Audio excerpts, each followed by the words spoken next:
If you're always in the pursuit of happiness, you're not doing it right.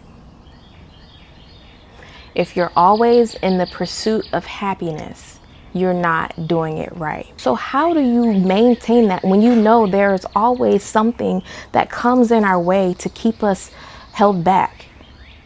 Samtosha, the contentment of the mind. We find grace within ourselves. We have gratitude when we find the position to be in stillness. Naturally, we know that life does not always put us in happy states. We have the ebb and flows of life that makes us happy at one end, and then potentially we have a low end where we're sad, we're disappointment, we've been deceived, and any other characteristic or occurrence that puts us in this low vibrational mindset.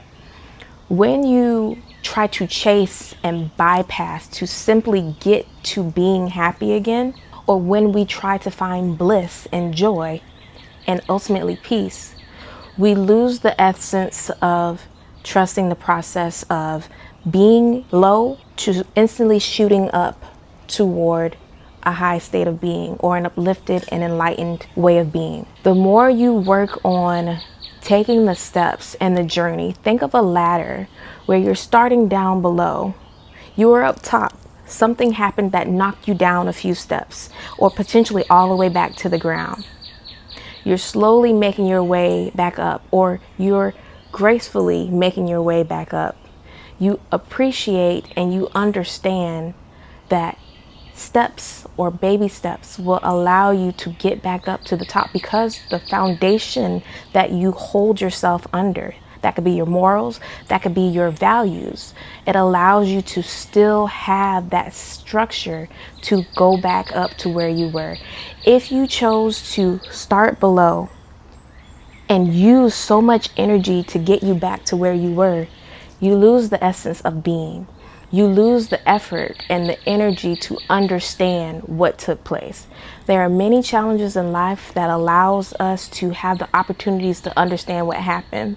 And then you no longer have the capability to understand what got you there. In order to fully understand the nature of being content and trying to rush through the pursuit of happiness, we lose the essence of being. How does this apply to a yoga practice? How do you allow yourself to fully embrace what took place in order for you to get back up and work toward the direction of where you once were or where you need to be? Let that sink in for a second. This is a moment for you to do a moment of self-reflection. You internally know your story. You know what you need to do to get to the destination of where you'd like to be. So ask yourself, what are your values? What are your morals? What are the codes of ethics that really resonate with you to allow yourself to not spiritually bypass, not to check in with your heart center, to just go from point A to point B without understanding what got you there or understanding the frameworks and methods to help you get to where you need to be. You have everything you need in order to achieve whatever it is that you desire in your life. So contentment of the mind starts with checking in with yourself, mindfulness and meditation. You can apply these yoga practices in your personal growth journey as you discover who you are in your most truest nature, in your most authentic way of being. Ultimately, the more you understand your roots, the more you tap into your core values of being who you desire to be, one that puts you in the position of positive thinking when there's negative influence, the one where you allow resilience to help you take on the next step, the one that allows perseverance to check in and hold you up while you internally feel low. Your faith, if you are a person of faith, to keep you going when you feel like stopping. All of those things can help you check in with yourself to lead you to Samtosha.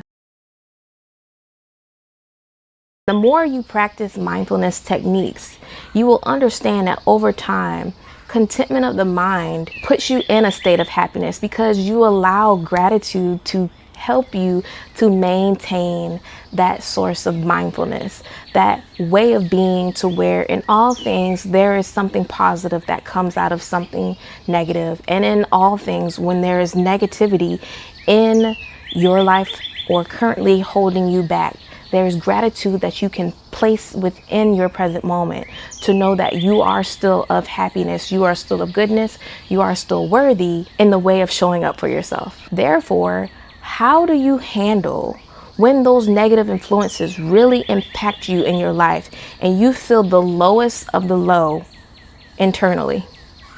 We'll talk about that more in this video here.